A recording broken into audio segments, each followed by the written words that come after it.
Hello, hey everyone. Welcome to Repost and Riposte.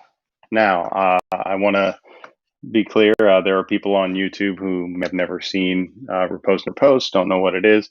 On our Facebook group, TSL Facebook group, we have a series called Quarantine TV that we've been doing for about a year now, and we are expanding it to stream on both platforms simultaneously.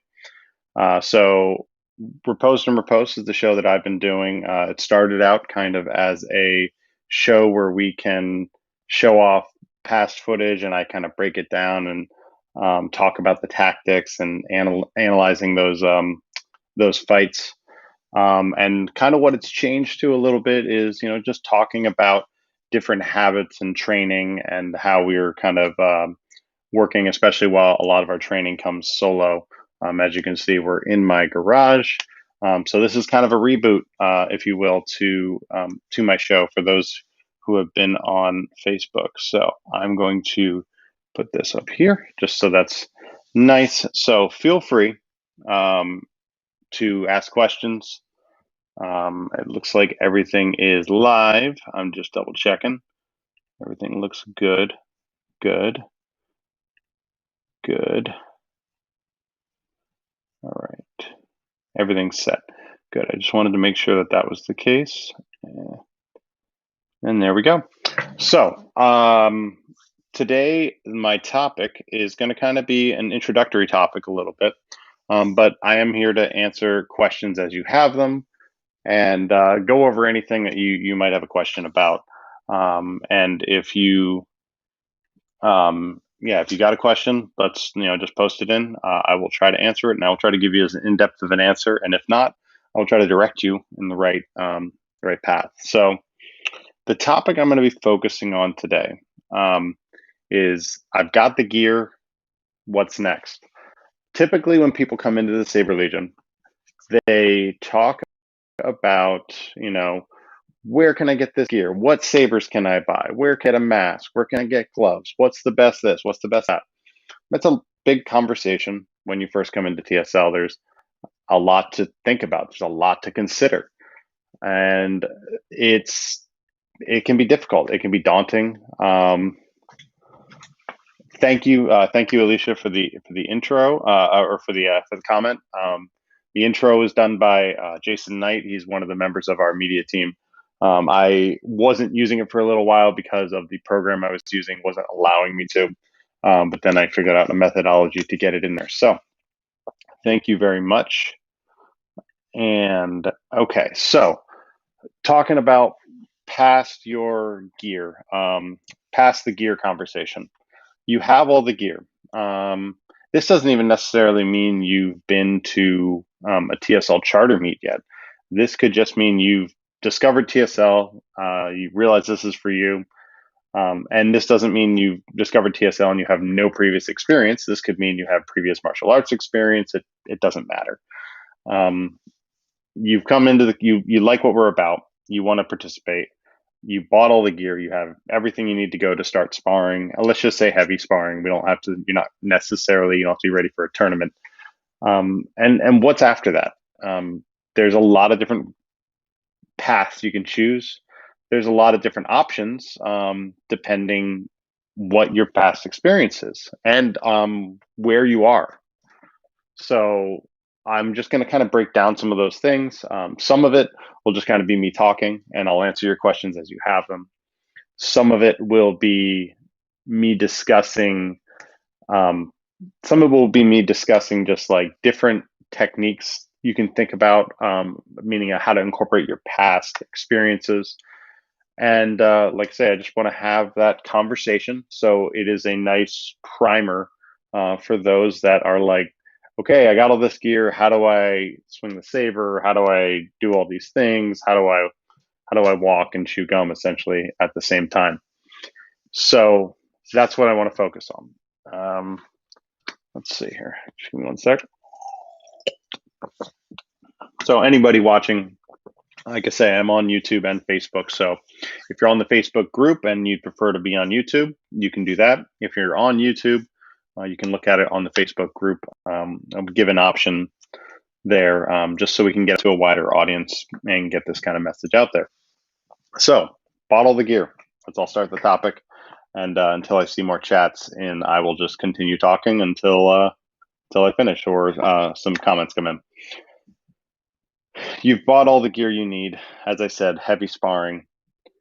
Let's talk about scenario one. Scenario one being, I have all the gear. I communicated with people in TSL. There is no one near me. So that's probably, this is going to be just one where I'm just talking a little bit. It's a tough one to focus on, but sometimes that's the case. You're in an area that's a little more less populated.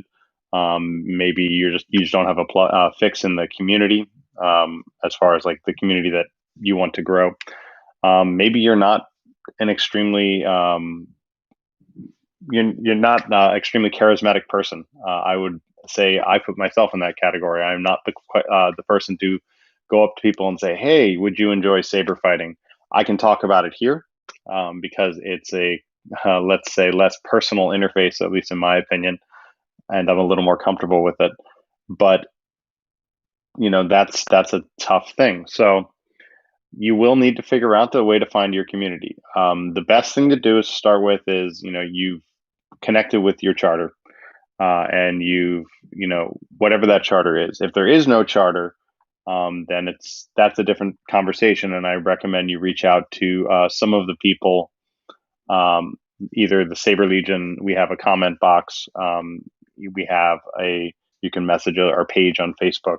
There's a couple options to help you at least identify people. You can reach out to other Saber groups. When I say, I don't mean reach out to another group and specifically poach people. There are just Saber enthusiast groups that are just kind of formed for online, not necessarily in person. But you can always say, "Hey, I'm interested in Saber Legion. Who wants to fight?" I know people have formed entire charters doing that.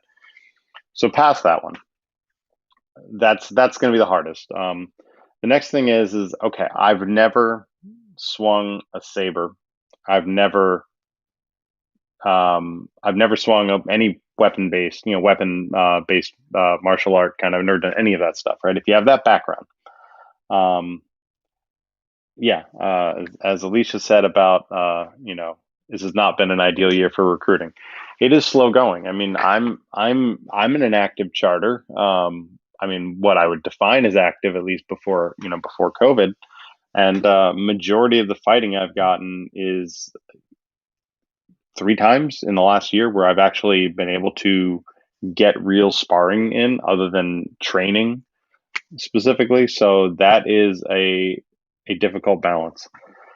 So you have no weapons-based martial arts. What do you do to? What do you do?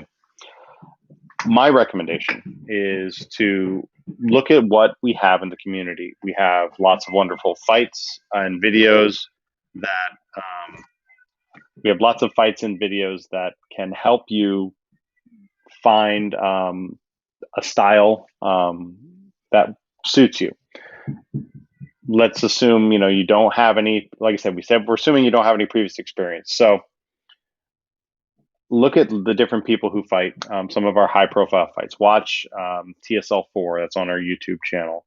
Watch TSL 3, that's on our Facebook page. I know it's kind of scattered and we're working on that.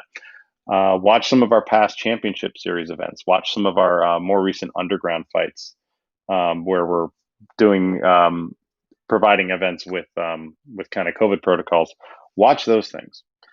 Think about what you like, what you don't like, how someone moves. Maybe someone has a similar body type to you, and that's something that okay, I see how they move. Maybe I can move in a similar way, because a lot of people are going to say, well, you should focus on HEMA longsword, or German longsword, even more specific, right? You should focus on Filipino martial arts. You should focus on modern Olympic fencing. You should focus on these things. That is going to vary based upon what you're interested in, but it also is going to be affected by what is available in your area, especially if you're going to be seeking out classes or courses, right? I would say that the best fighting style, right, is the best fighting style for TSL is the one that suits you, is fun, and there's a small caveat to that, is the one that's available to you. Some people, they have maybe one school, say they want to learn, learn a weapon-based martial art outside of TSL, and then hopefully maybe they can bring more people in. Maybe there's only one option. Then that's the best option for you. There's a saying about cameras, like photography cameras. The best camera is the one you have, right? There is no better camera than that because it's the one you have. It's the one you can take pictures with, right? Same thing. The best school or the best style is the one you have access to. If you have access to multiple, you're in an area where that's fairly populated and there's lots of schools. I mean, there's a modern Olympic fencing school literally down the street from me, but that style doesn't necessarily suit me. I train in historical European martial arts, primarily in rapier, with some longsword and side sword training and saber mixed in, and then I've taken different workshops from time to time. So find what suits you best. Every school, and especially now as things are starting to open back up, and you're maybe if you're looking to get back into this and you haven't for a while, look for a school around you. Look for these introductory courses that you can take. Every school, at least every school I know, every martial arts school, regardless of the discipline, uh, is probably going to offer a free introductory class, at least one. Sometimes it's three, sometimes it's a week. It depends on the school, depends on what they're doing. But you're not going to be able to figure out everything that's for you, but it's a good way to get started. Um, I One thing I would say is it also is a good way to understand where people are coming from, right? If you're going to go into say a HEMA school, and you want to learn longsword or rapier, you're trying them out, right? And you mentioned, yeah, I want to do this, but like what I'm really interested in doing right now is I want to do, I want to do LED saber fighting. Their reaction, that's a common thing in this, can happen when we're interacting with people in other communities. Their reaction should indicate whether you feel you want to be a part of that. And I would say majority of the interactions that I've had with at least people in my area, most people are very much open and embracing it, but that's not going to happen in every area. Some people might be just, that scoff or kind of turn their nose. So keep that in mind. And like I say, I'm talking about different martial arts schools. You can find to help build your TSL skills. Obviously, if you have a charter near you, even if you have a charter, say a few hours away, and you can make a trip to a meet and at least talk to people. Every charter is going to be different, but like in my opinion, if you're in Florida, which is I would say probably is our largest charter, you're doing yourself a disservice if you don't drive to either Orlando or Miami, which are their two most active satellites, to not talk to them, get a feel for the community. And a lot of them have either go to schools or are instructors at different schools teaching different arts. That's a thing to do. It's not something I would overlook. But again, this is all kind of after the gear conversation because I feel like the time after that, people get caught in this kind of, they plateau, I would say, no matter what their skills are. They say may go to meets and there is only, sparring really happening at that meet. There's not really enough people. There's not really time for, say, a more experienced member to train someone. A lot of the larger charters do have some basic training that they can do, but it's important. I would say it's important to make sure that you're properly you're properly, set. I want to set you up for success, right? I want you to have the best experience possible. And not everybody's going to have the same experience. So someone's going to tell you, you got to do this, you got to do that. You got to, I would say you got to try things. You got to see what works for you. So with that, like I say, go to a charter, find a school that works for you. What are the most common, martial arts practitioners? This is just me pulling improvisationally. Let me just see here. I will get back to my question, and thank you, Alicia, for being very active on the comments. Do you think we could set up a list of people or schools for newcomers to seek out, or maybe an online social hour to try and connect people? Those are things we have discussed. It's Yes, it is a good idea. I think that would be the online social hour would be a great thing for the community team. So I would suggest you send that through to the suggestion box, because it's something we've done in the past. But I think we've kind of done it to like active members, and that was more because of the beginning of quarantine and everything. People were just trying to reach out to their friends and their community. But I think that's a great idea. Now, a list of people or schools is a little harder, mainly because I can always recommend people, but they're personal recommendations. I think we go down a slippery slope if we just start saying, well, these people are okay, because if we say as an organization that these people are okay, we are endorsing them to a certain degree, and that means that can have a lot of ramifications, good or bad. So I think that is something that we could get to as an organization in the future.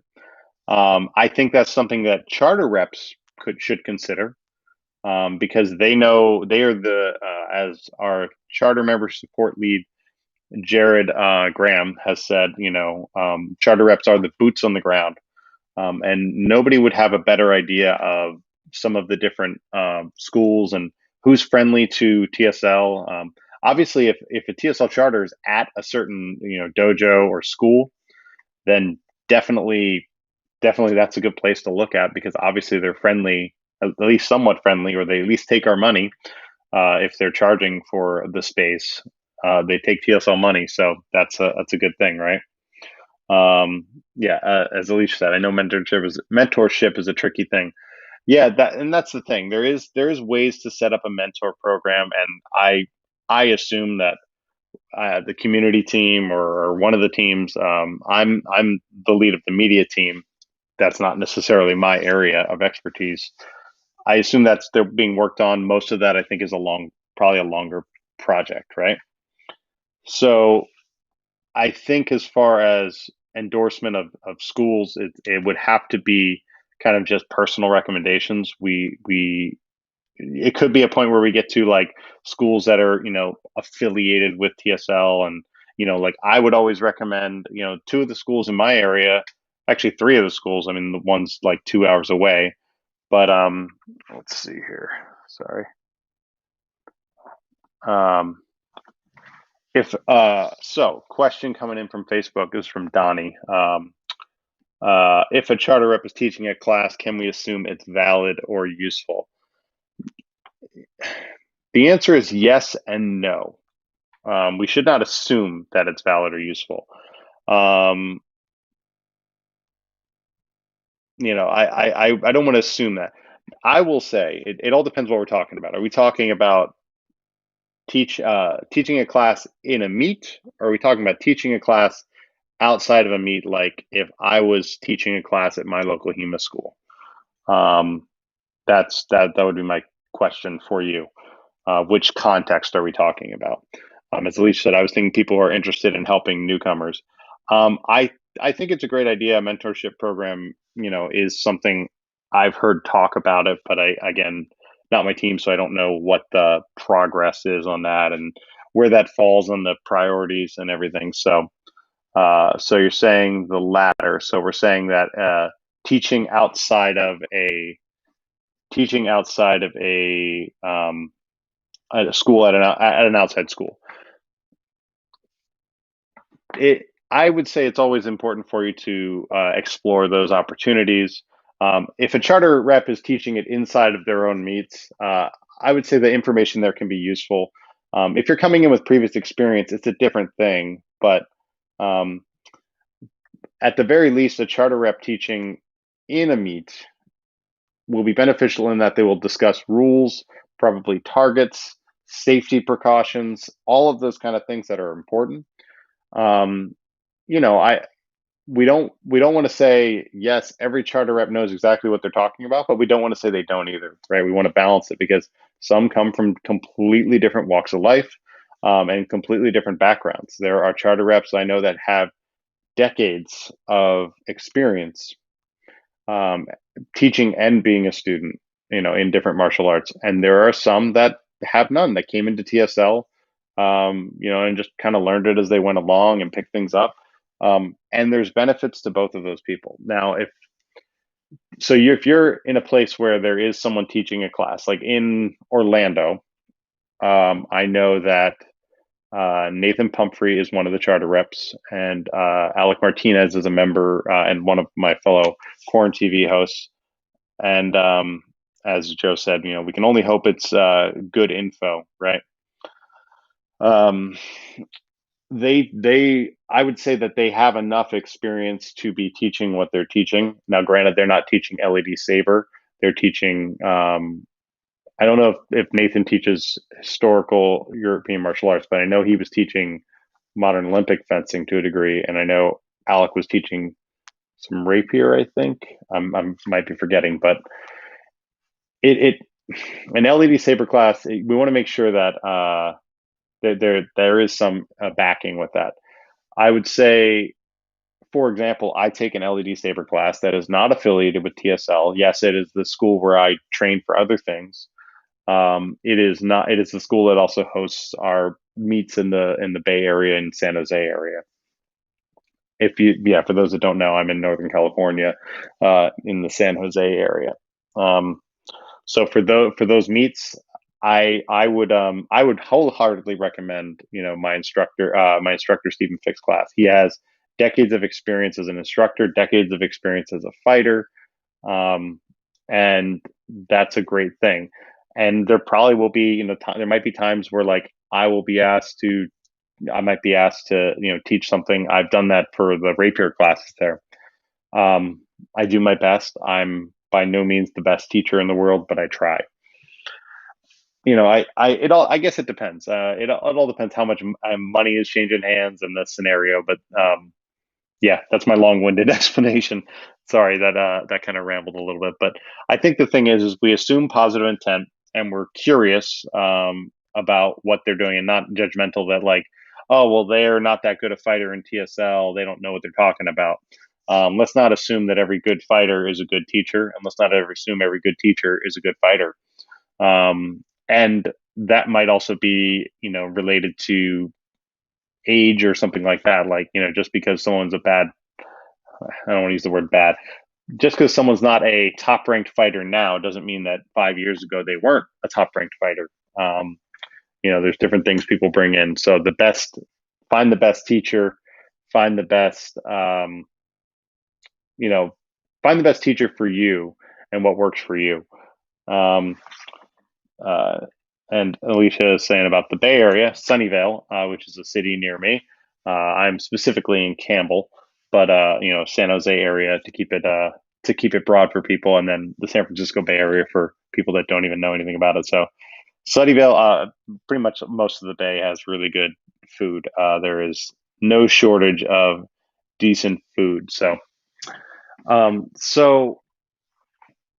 yeah, if someone's teaching something, I mean, at the very least, you can always get the introductory course, right? There's nothing stopping you. I would assume most people are going to be like, if they're teaching at a school that's ongoing teaching, there's going to be some form of introductory classes. Take those, right? So I'm going to flip my camera here, right? Right, my little garage setup here. And so I may not see your comment immediately, but I'm just going to talk about a couple things. This, like I said, this is my little setup here, and I have stuff set up, and I have this guy Bob with a extended saber pointing. Um, so things to consider in your first weapons-based martial art, and this is only to help you make the decision of like, how do I want to fight? What do I want to learn? Like I say, you don't have to go to a school. You can go in and you can just do sparring, right? If your charter is active enough to have sparring. I wanted to put on my gloves just to have a good grip. Um, these are not TSL gloves. These are gloves I typically use for rapier. I'm just using them so I have a little bit of leather grip since my other gloves are kind of bulky and I'm not really actually fighting. Um, and I'm just doing this because I don't hit the ceiling this way. So thinking about how you're going to fight, right? You have the saber. What are you going to do? There's obviously lots of ways you can, lots of different stances, fighting styles, footwork, all these things, right? And if you're new to it none of it makes sense to you. And someone says, "Oh, try this, try this, try this." The big thing is like look for one. I would say, are you going to fight one-handed? Are you going to fight two-handed? Are you going to mix it up? Are you going to do one-handed into two-handed? That might be a little more of an advanced kind of topic, but think about how you want to fight. Some of that is going to be what's comfortable, right? If you have no issue holding a single blade out and blocking somebody swinging down at you with two hands, and you can block it, no issue. There's no maladies or like soreness and shoulder issues or something like that. Feel free to go one-handed. If you are a taller person, if you have a good lunge, like if you have a really long reach, one-handed might be a good way to go, right? Because you can get inside a distance faster, or well, not faster, but you can get there with less effort, right? It takes less effort to travel that distance because of the extra reach that you have. With two-handed, maybe you can't really, maybe there's an issue in one hand. Like occasionally I deal with issues with my thumb joint. Even though I do fight rapier, but I fight my saber fighting mostly two-handed. And I'm going to grab my larger weapon here. But if I'm going to fight two-handed, yes, I'm going to occasionally do one-handed things, but primarily I'm doing this because it doesn't put as much pressure on my thumb joint to fight in a two-handed style. I can do most things that I want to do, right? So think about that. What's comfortable standing wise, right? If you have, like my opinion, if you're fighting one-handed and you're right, let's say I'm assuming you're right-handed, but it's the same thing if you're left-handed, just flip it. If your back knee has issues holding all your weight, because part of the balance is that your weight's going to be back, maybe that's not the style for you. Maybe everybody in your charter fights one-handed and they do a great job with it, but that's not the style for you. Maybe everybody in your charter fights two-handed. You want to fight one-handed. Pick the style that feels comfortable. And obviously I'll also argue the style that eventually finds you success, but don't assume that you're going to have success with either of them with no previous experience, right? Then there's the conversations about like footwork and things like that. That's for another time. I'm not actually discussing that specifically today, but it's really just thinking about what's going to be comfortable for you, for how you stand, for how you move, for your body type, right? And what's going to have the most success for you, right? And just be mindful of those things. I would recommend wholeheartedly, if you have knee or joint issues in your legs, I do not recommend fighting in a modern Olympic fencing style, right? Because you're probably not going to have a good time with your knees, right? You can try it out, try what works. Maybe it does work for you, but that's going to be something you want to think about is like, what's going to be, I don't want to say comfortable, but what's going to prevent injury? Because the worst thing that can happen is that you start out, you're doing a one-handed style, right? I'm fighting in a one-handed style and I do a really big lunge and then I turn my knee and I tear my ACL or, some other injury because that's going to take you out. It's going to take you out of the community. It's going to, you can't do the thing you enjoy. Whether that's you're going to fighting for tournaments, whether that's you're going to be just sparring, whether that's just going to be coming and hitting your new friends, right?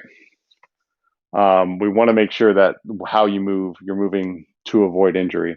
Some of that may require additional exercise or fitness routines or regimens. Again, not necessarily a full conversation that I'm willing to have right now because of limited experience, but I would wholeheartedly recommend that on Alec Martinez's show, which is on Mondays on Kyber Red Ranger is his group. It's on the Facebook group, and I'm going to try to convince him to get onto the YouTube channel. That is a good question for him because he is a physical therapist, but has lots of experience in our working with our weapons. So I'm going to check out if there's any comments, get some water. Okay. So, all right.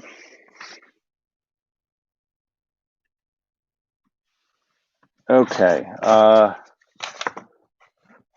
right, here we go.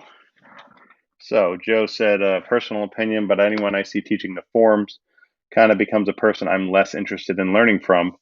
Can they be adapted? Sure, maybe. I've seen it done not great, more times than I've seen it done well. That is true. The forms is not necessarily the most ideal circumstance for translating to a sparring point-based environment. Can it work for other point-based sparring environments? Yes. If you're talking the French the French ASL FFE rules, right? Saber rules. That's a different style completely. You can pull from the forms with that because it's a more flourishing style.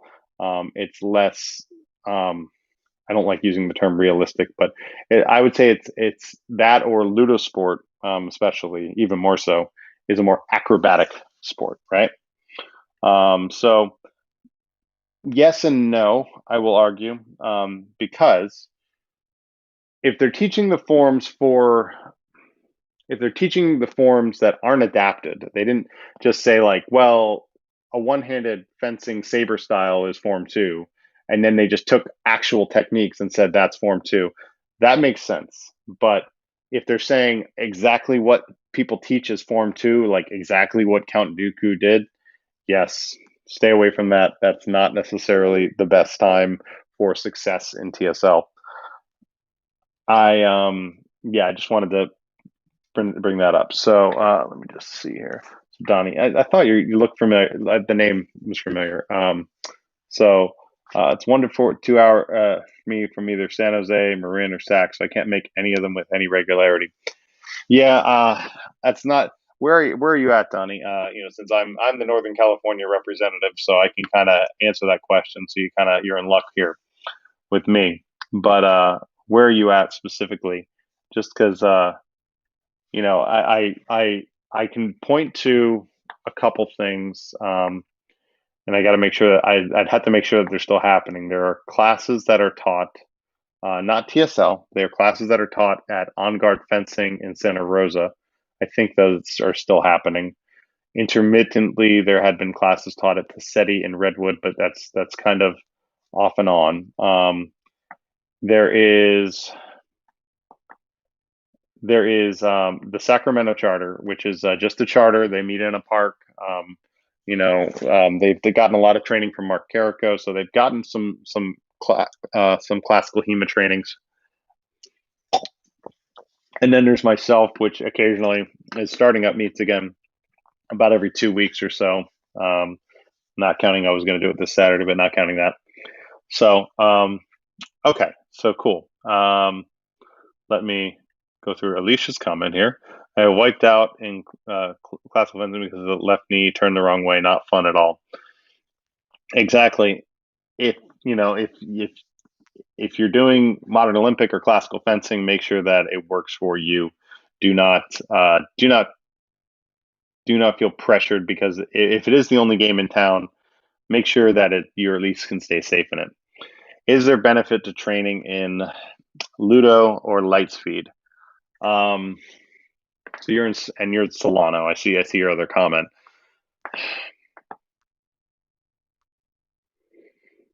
I mean, any training is almost better, but here's the argument I would make. Lightspeed is a very different form of sparring. The blades are different. The rule set is different. The point system is different. That being said, there are things you can apply to both sports. Ludo sport little is a little bit more of an outlier because I would argue that that's more of a they don't like it when you say call it choreography, and it's not because I fought Ludo sport fighters in a TSL format, and they've done a great job. So I would say theirs is more of a controlled fight. You're limited to specific techniques, and it is much more acrobatic. So if you don't have that acrobatic nature, um, that is a downside to Ludo. The only thing I would also say about Ludo is they caught they charge for courses, and it I don't know, it gets pretty pricey. I know obviously at any martial arts school can get pretty pricey. So, and you said that you went to Tom Badillo's once before COVID. Um, I would say, hmm, I'm just thinking about it. I would say that the best thing to do is, yeah, find what's near you. Find what's near you that is good. If TSL is your goal, right? Let's just say this: if TSL is your goal, um, whatever's closest to you, is going to be the best option. But if you, I'm trying to do this without being, I don't want to, I'm not diminishing, because I know people that fight in Lightspeed and TSL, and have fought in both and participated in both, and they're a great alternative if you want a different style of fighting. Um, the thing that my concern is that fighting in one style can sometimes damper how you fight in another style. Once you get used to the speed of a 3/4 inch blade, transitioning to a 1 inch thick walled blade can be very difficult. I would say, what are you going to get that's more beneficial? Obviously, you go to any meet you can go to. And as they start to ramp up again, there will be some more in Sacramento. There will be some more in Santa Clara, where I will host meets from time to time. Um, I would say that those are going to definitely be beneficial to learn, at least get the fighting style that you want. But also on top of that, there are definitely some great schools up in that area that are. Now I'm going to say HEMA schools because that's the ones I know. There can be other schools depending on what style you want to fight, but the Sacramento Fry Factor is a great HEMA school. I don't know what their status is right now as far as everything that they're teaching. I know that they are Meyer based for longsword, and I think they teach side sword as well in Meyer. Um, and they don't know what other classes they teach. They might teach rapier as well, just because I know the one guy that's an instructor there, or at least was an instructor there. Again, I don't know their status now. Um,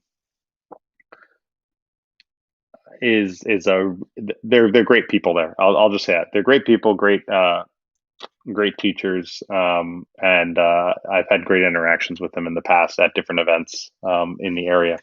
So, all right, so we are restarting our group in Solano in 2 weeks. So, Donnie, what I would say is let's have a conversation. You can reach out to me. Just send me a private message, and we can talk about that and figure out what your situation is, and we can try to see if there's a way we can accommodate. There's not a whole lot I can do, but I can sort of help with that. That's more rep duties than host duties. But and this is from Mike. Just ignore the Facebook user, but Key to Success, which Mike Brudnell's in Minnesota. which I define as having fun in the sport, is getting used to handling your saber. Style and skill can come over time. I would say that's true. I mean, I fought in a one-handed single stick style probably for close to, let's say, 2 years. Yeah, close to 2 years before I switched to adding more. Uh, it might be a year and a half, but before I started adding more two-handed style in there and changed it up a little bit. So it does come with time, and you might find yourself down one path and it doesn't really work out for you in the long run, and that's okay. That's not a big deal. It's just make sure at least you're still having fun. That's my primary thing. I may have been fighting in the style that eventually I would not fight in for the most part for a while when I started out in TSL and switched to something else, but I was still continuing to have fun and figuring out that transition that I couldn't go from one specific, sticking to a specific style to sort of blending, a one-handed style, but holding with two hands, essentially, as Mark Carrico called my style, is a two-handed rapier. And, now I incorporate more longsword style as well.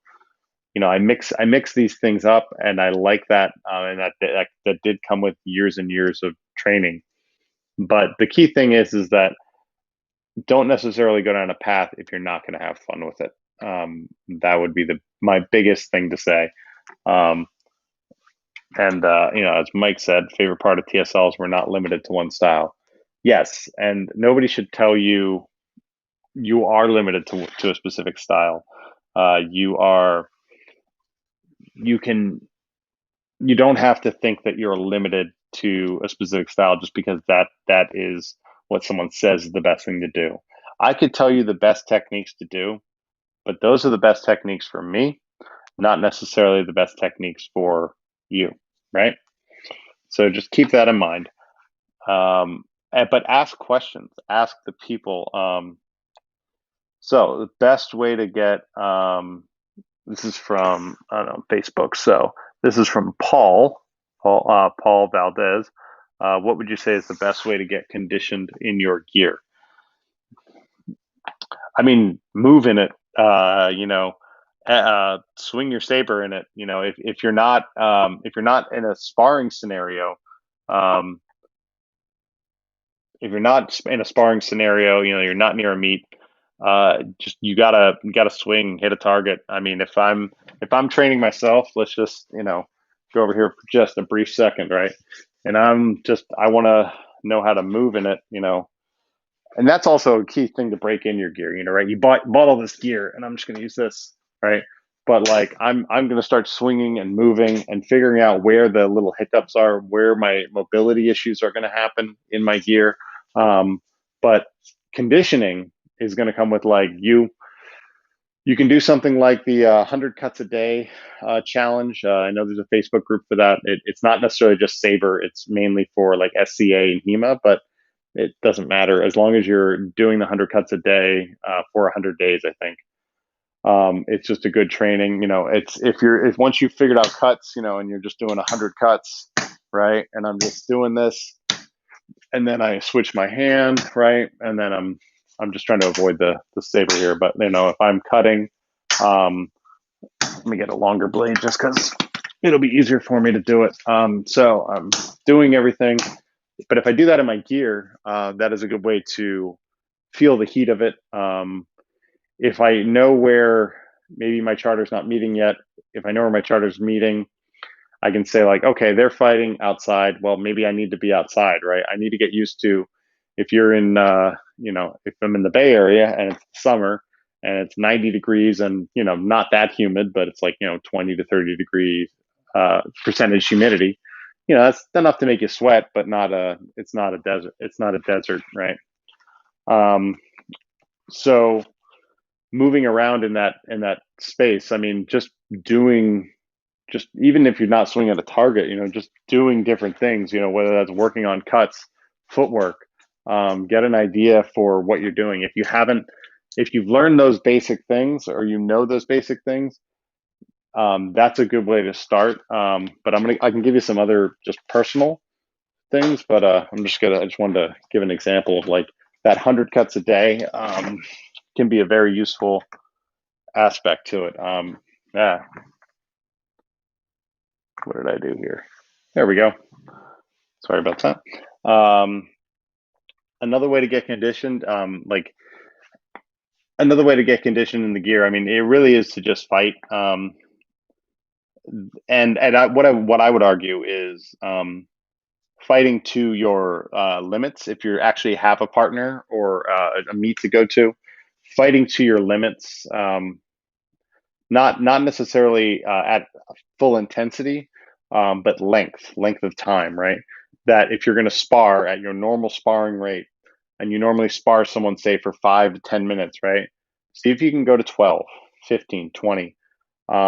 Do it safely. Make sure you're not completely causing an issue or any type of, your body, you know what you're capable of doing, but you need to push those limits a little bit, right? Something I do is I start, like I have my watch here. I start a workout and then it's monitoring my heart rate. If I'm going for a certain amount of time and I feel like I'm really, really tired, I will check my heart rate. And if my heart rate's, obviously look for what your target heart rate range is. You're going to go above that most of the time in most sparring scenarios because it is a very anaerobic style activity. It's very like almost like a high intensity interval training at a certain point. But that's a way to condition your specifically your cardio for it. Another way I do it is I used to ride my bike to work when I was but that was a way I got conditioned for the long term cardio because I would say there's two aspects to TSL or HEMA, it doesn't matter, cardio. There's in the fight and then there's after and between the fight cardio. And what I mean and there's probably a specific science explanation of it, and I don't have that. So I'm just going to say it how I know it. You know, I can get tired in a fight and not be able to fight at a certain level. And that's more the short burst. I think it's anaerobic technically activity. And then there is the recovery time afterwards. So say I'm in a tournament, I win that fight. I'm going on to the next fight. I got about 20, 30 minutes. My recovery time between there, if I have good cardio for aerobic activities, that is a good thing to condition for as well, so that my recovery is shorter, that my heart rate can get back down to a normal rate faster. So my heart rate's not beating at this high level 5, 10 minutes after a fight, that it recovers pretty quickly. So consider that as an option. But as Joe said, fight in it. That is the best um, option, even if that fighting in it is just swinging your saber, working on footwork, cutting a target, a pel, a bob, any of those things. So, and then let's see. And as Mike said, with everything, with the styles, you be water. Quoting, paraphrasing Bruce Lee, being able to flow and move around things. That is a good concept to keep in mind as you're learning different styles and seeing what works for you. Be flexible, be curious about these different things. I mean, I've probably taken entry level like taster kind of workshops at different like whether it be Combat Con or something like that. I've taken those kind of workshops. I don't know. I've probably taken like 30 of them over the years, like over the past 5 years, and only two or three of them, four of them, maybe I actually applied technique. Uh, Specifically, I applied certain aspects of technique, or I went and started learning more about that style. Other times, I took one piece, I took a concept, I took a different elements of it, but it was a good exploration of knowing what worked best for me and what felt comfortable and what I enjoyed the most, and then also what got success. So that sounds like a long journey, and it is, but that's the whole fun of it. If you're just starting out and you haven't explored any of this stuff, you have the gear, you need to think about what you want to do. And then, like I said, getting in shape is a big part of it. I was badly out of shape. I mean, I'm not saying I'm great now. You know, weight-wise, COVID's taken a little bit. I've lost a couple steps, right? But where I was when I started um, with TSL and what I progressed into is a completely different person. I wouldn't say it was like a whole transformation, but a I would say I was like an active person, but I wasn't a super active person as far as exercise and because I did do fight choreography, saber choreography before that, so I was in okay shape, but um, I still wasn't there, so I had to basically I just learned to fight and condition myself to do it and learn how to fight longer. That was the big thing. Stretching my limit was a big element of that because you've got to yes, you got to get your heart beating at that higher rate safely. Again, safely. Make sure you're consulting with your medical practitioner if you have like heart issues or something like that. But you know, pushing yourself past what you think you're slightly past what you can be your limit. You don't have to go from like here's my limit to like up here, but like just push just over, right? And then you do it again, and you do it again, and then that limit gets higher, and your limit's here now. Push it a little bit higher. One of the best things that I did to help my in-match cardio, was when I was helping to develop the Unity rule set with Alan Block, and we were basically once a week, probably at least once a week, going and doing a continuous fighting rule set, constantly going for like 20, 30, 40, 50 minutes, just like maybe we'll take a 1 to 2 minute break here and there, but like we were constantly just doing that at a high level, and that just made my in-match cardio just that much stronger, and I was just that really helped me out with going the distance in future tournaments. So whatever you need to do. You can also do, like I said, there are lots of workouts for that. You can do interval training, high intensity interval training. Um, you could do just a basic workout, like a basic cardio workout in your gear safely, because obviously you don't want to come down in your gear, but um, that's a good thing to keep in mind. So, okay. So Donnie asked, how much time does a typical competition cover? That is going to vary by the competition a little bit, right? I'm going to put that one up. It is going to vary by the competition, but it is not so bad. So I'll use TSL 4 as an example. Obviously, that's the largest tournament that TSL holds or has held so far. I don't think TSL 5 is necessarily going to be too much larger, but it is a multi-day event, right? There's multiple divisions. The Exotics was a single elimination tournament. As Alicia says, depends a lot on how many people enter and the setup, right? But I'll just approach this as a fighter, right? Um, on an average, a regional tournament, a smaller tournament is going to be a day, probably not much more than that, right? A day is a day event from like 10 to like maybe let's say 7 or 8. Am I training for a 10K or a marathon? That's I would say it depends on your skill set too, and I know that's very subjective, but that's going to depend, right?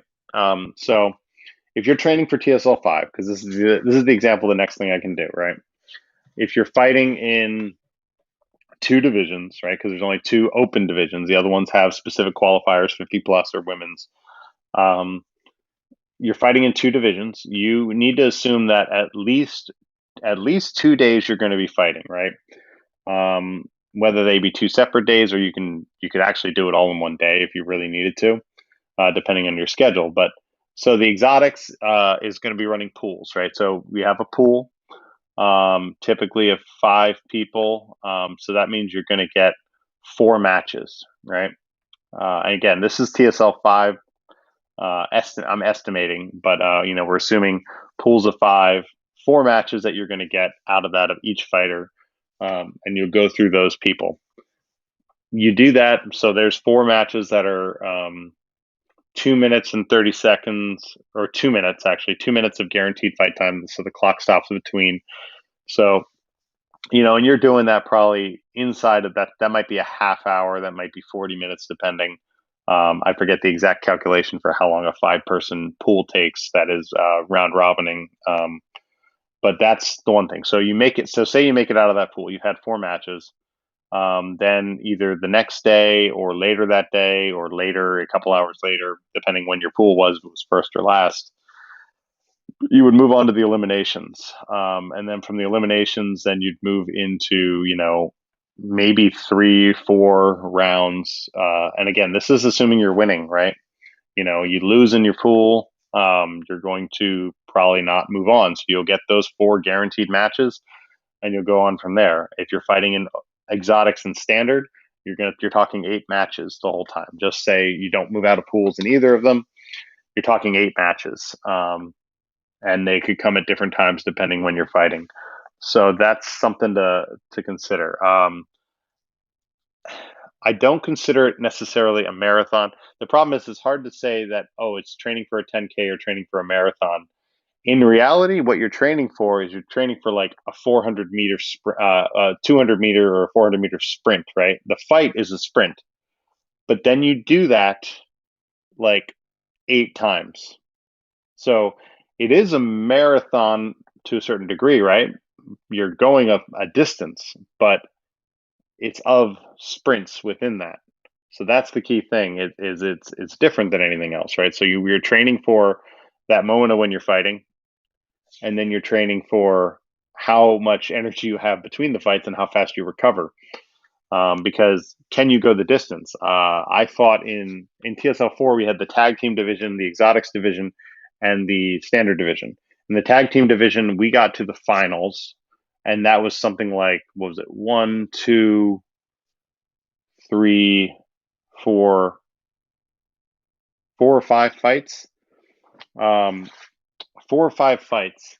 And keep in mind, they were fought in a championship series style, so it was best 2 of 3. I think 2 of them went to 3 rounds, maybe one of them, I don't remember. But as far as fights, I mean, that's like 10 to 15 fights, right? Now, granted, tag team, you're only fighting part of the time, but if you have a particularly intense fight, from there, it went into the exotics. I fought in 2 rounds of that. Did not have the cardio to go the next distance in TSL 4, and literally gassed out in my second match against Mark Carrico. And that was a single elimination, right? So that was 5 matches, 6, 7 matches, and I was done. Part of that was me not taking proper nutritional care of myself that day. And then the next day, I fought in Standard Saber, which I fought one pool of 4 fights, and then I fought. Let me think. 1, 2, 3, 4. I think 5 more matches in addition to the 4 matches. So that's 9 matches in a day. So and I got to the finals. So that's the full length of that people would be going. Yeah, hill repeats is a good example. Yes, you're going up a hill. You're on a flat. You're going up a hill. I guess cycling is a good example of the kind of going at a certain speed and recovering, and then going up a hill and then recovering.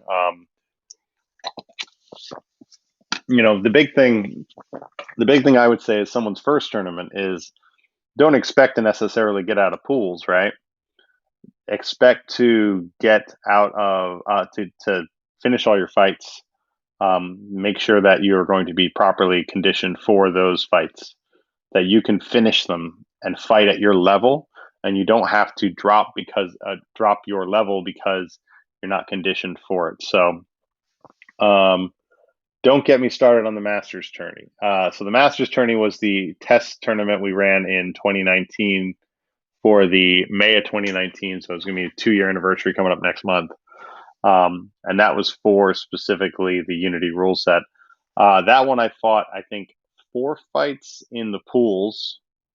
And then I fought 1, 2, three, four additional fights, and that was multiple rounds of continuous fighting. I was pretty good physically, and then I took some injuries. When I say injuries, they weren't like major. I got hit in the neck with the gorget, but that caused me to tense up my side because I got hit in the neck, and like I say, I was okay. There was no injury specifically, but I tensed up my body, and it kind of the stress of that took a lot of my energy, right?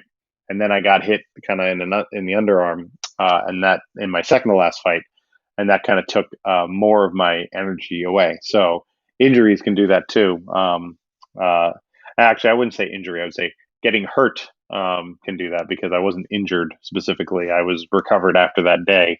There wasn't any major problems. So um, that was even more intense because that room was not necessarily air conditioned. It was like an 80 something degree day, and we were had the doors shut so we could have lights and all these things, and it was very hot.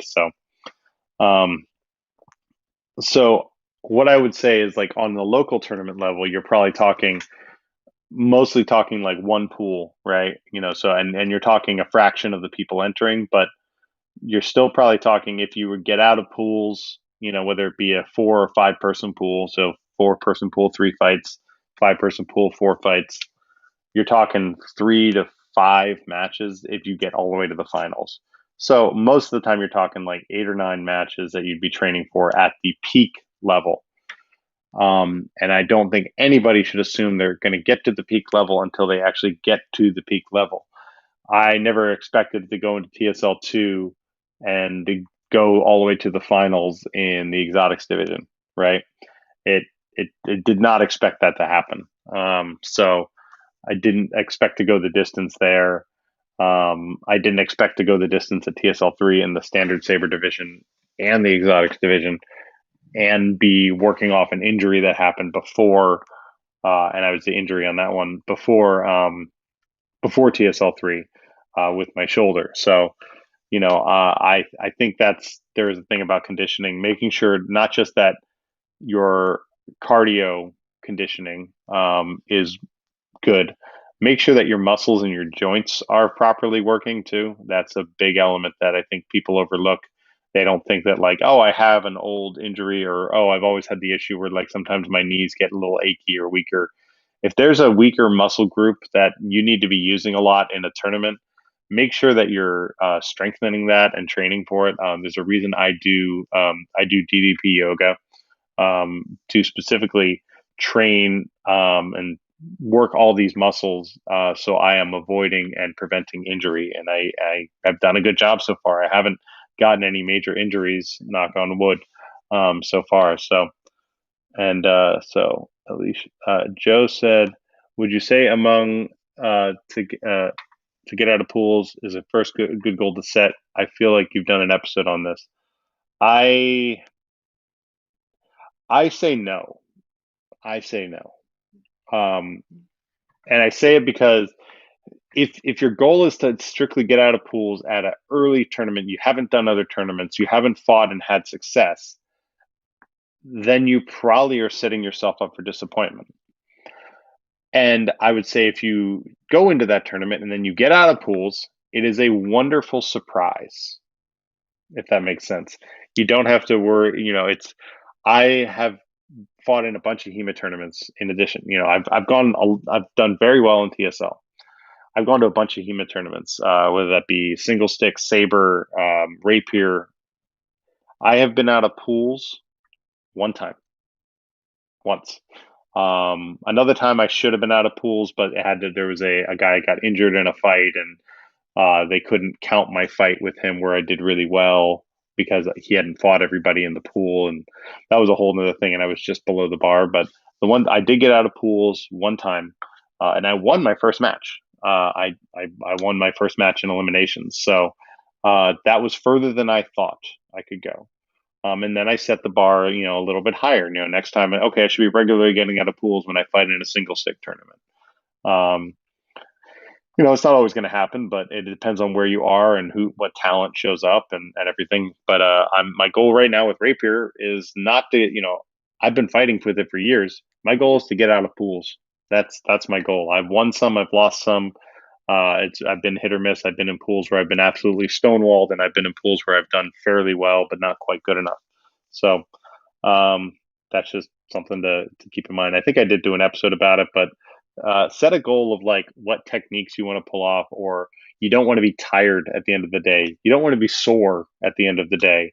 Um, those are realistic goals, but techniques you want to achieve, ways you want to fight. You want to control the tempo of the fight. You want to manage your distance well. Those are all realistic goals you can set, and they are goals you can realistically say, yes, I achieved it. They're not quite as objective as say get out of pools, but they are something you can monitor and say, yes, I feel like I did that. As Alicia said, if I decide to attend TSL 5, I'm ready to bring things like water and food. I'm flying solo. Um, I'll probably do a whole thing coming up on the road up to Combat Con. All my tips for Combat Con. I have dozens of tips. I've been going to Combat Con since 2016, and TSL didn't start going there until 2018. So I've been going there for a number of years. I have done very smart things and very dumb things, and I can help people avoid that. Food and water is very important. Water is in regular supply there. I would say have multiple bottles, but they are allowing like protein bars and things like that. You can't bring a whole you can't bring a sushi dinner or a sandwich from a place. You gotta we're talking like just bring whether it's like an RX bar or something like that. Have the things you need. Having protein is a big element of that. You have protein, have something with electrolytes in it to replenish yourself. If you use any other type of recovery, post workout recovery supplements, I do that, but that's me. So find what works best for you. Um, I'm 33 and I'm still invincible thanks to the power of youth. I'm 35 going on 36 next month, and I am no by no means invincible. Good for you, Joe. I know you do your best. So I try to be as invincible as I can, but what I've tried to do in reality, if I'll take your comment, and as Alicia said, I am not. I feel I've aged more this past year than others. I would agree. I have done that. That's fair. I don't expect it in stored stuff. I've only made it to brackets once. Yeah, I mean, you're not necessarily always going to get out of brackets. I know you got out of pools at TSL 4. Um, and Mike just said I just turned 49. So it all depends on the person. I mean, I see people move that are over 50 that move like they're in their 30s, and I see people in their 20s that move like they're in their 50s. Um, there's a wide variety of types here. So I would say my goal, at least right now, is to be proactive about what my injuries are going to be. Proactive about what my different maladies are going to be. During quarantine and getting training and doing DDP yoga and things, I noticed that my shoulder has a popping. Like if I go like this, right, I'm fine. But if I reach a little bit extra, just with my right, I get a little popping, right? So there's some muscle weakness in certain areas that is causing my shoulder blades not to communicate well. It's not painful or anything like that. It's just a pop, right? It doesn't happen with my left side. I decided, you know what, I'm not going to let that, cause a problem down the line. And I started doing physical therapy, and I've been doing that for months, and I'm probably going to be doing that for a couple more months because I'm doing it virtually. I'm not doing it in person yet. So it slows down the process, but I want to make sure that, I'm not going to do like some weird block or something like that. And I'm going to, tear my rotator cuff or cause some other issue that I can be fencing, you know, fencing or fighting in Saber Legion or fighting in HEMA, that I'm doing it for another 20 years without an issue. Will I lose steps as I get older? Yes, 100%. I don't expect not to, but I don't want to be at a point where I get an injury that's going to take me out of it, right? So paying attention, being proactive about what your different maladies are, The reason I take DDP yoga is because my back, I sit most of the day, right, for my job. That's the only thing that prevents my back from getting those aches and pains and keeping my back strong. So when I'm actually then doing in a stance, right, that I don't feel pain in my back and my muscles aren't tired or achy, right? Um, and Alicia said, idea for Quarant TV, surviving combat con or social gear check before the event. It's not perfect, but good help first timers. We do have programming that will be coming up that we'll be working on to get people ready for Combat Con. We are still in the very, very early stages about that, so I don't want to say yes, we'll definitely do that. If I didn't talk about that, about those things, I would be doing myself a disservice. So we will, you know, and as yeah, Joe said, that could be a great theme week. Do the thing. So I yeah, I am trying to we're trying to figure out what's the best thing to do. So we're going to keep doing that kind of thing. All right. With that, I see I'm at about an hour and almost an hour and 15. So we're going to flip over to if there are any questions, I will answer them now. So if there are TSL specific questions, questions to anything I talked about, the one thing I didn't get to kind of touch on because we kind of talked about other stuff, and that's fine because I think we had a good discussion, is if you're coming in with previous martial arts experience, try to be open to how the weapon handles, whether that be just holding it and swinging with it, how it handles in a fight, how it engages with another blade.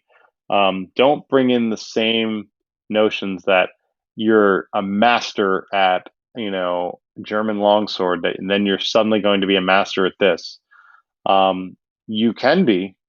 There is the path there, but there are different um, idiosyncrasies between the weapons. So train for the weapon. So I just wanted to say that. And as Leach said, I'm great at coming up with evil plots. I just get other people to do my bidding. Like I said, it is something we have planned to do. Things in the ramp up to Combat Con. There will be Quarant TV stuff, content to help people make sure they have the right gear, that they're doing things that people understand what that place is like, so they're ready, especially if it's the first time. I mean, this is kind of weird, right? We haven't been there for 2 years. We're coming in, and we're still obviously in the middle of a pandemic, and there is this vaccine requirement at Combat Con. And if it's the first time, that's pretty daunting. That's pretty weird, right? Everybody's not not comfortable yet, right? So we're figuring it all out as we go along. So um, I have called what I've called Wednesday night before Combat Con. People that are part of the community should come in, just because everybody's probably going to want to hug, right? Like, so we're not wasting the time on Thursday. Everybody needs to get their hugs out, and they're catching up to do and all that stuff. Um, and that's going to be an interesting time, and it's going to happen at all the tournaments or events that happen. I don't know how many are going to happen in 2021, but all those different events, that's going to be kind of a theme.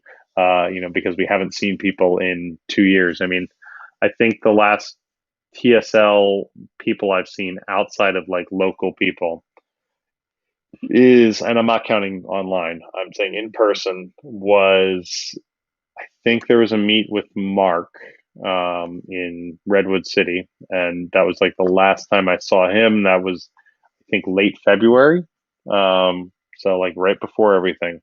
And then the last thing for me was Dark Watch, the last major event for I was in Southern California, and so that's just a long time to not hit your friends and give them and give them what for in the ring. So I don't see any other questions. So I am going to wrap up. There is other Quarant TV programming that happens Monday. Alec Martinez is live on Facebook. I'm going to try to get him to switch to YouTube, see if we can, or not switch, use Restream to go there. It's going to be on Tuesday. We have Stand and Stab with Mark Carrico. I'm going to see what we can do to get them also flipped over to YouTube and Facebook at the same time. If it doesn't, I'm going to try to be back. If you're on YouTube, I'm going to say, and you did like what you saw here, please leave a comment, because that'll just let me know that yes, this is a good platform for it. Um, we're going to try to upload some of the older Quarant TV live streams just as videos because there is some good informational content in there down the line. Mainly, I've been talking about bad habits that people have in TSL and how to fix them. Things like leaning your head, chasing your opponent's blade that makes you open, taking too big of steps in your footwork, stuff like that. I've talked about in the past, and I'll probably talk about that in the future. So, and Alicia said last year would have been my first Combat Con. Never been able to make it before due to work schedules. So, well, if you can make it out to this one, you know, there's no good time to say this is the best time to go to the first combat con. The best one you can go to is the one you can go to, right? Or the best one to attend is the one you can go to, depending on your life. So I would say this is a good one if you're not wanting to be intimidated by a huge amount of people, because I do not expect attendance to be through the roof. I would expect that we wouldn't have the whatever 80 people or whatever it was in TSL4. I assume it's going to be smaller numbers than that. It's not going to be like, I hope it's not like 20 people, but I don't think it's going to be 80 people. So it's going to be somewhere in between there. And I hopefully um, that will be a good environment. There are some great classes to learn, and that's all stuff we can talk about down the line in some other Quarant TV programming. So, all right, I'm going to log off. United through Sabres. Stay safe. Like I say, I'll be back next week, probably to talk about bad habits in TSL. So, if you're looking to learn some stuff, if you're on YouTube and you're not on our Facebook group and you are on Facebook, um, there's a Facebook group, private group that you can join, and you can kind of connect with the community and hopefully, connect with your local charters if you haven't already. Um, Feel free to do so. And if you have questions, put them in the comments. I can answer them after the fact. So, all right, stay safe and united through Sabres.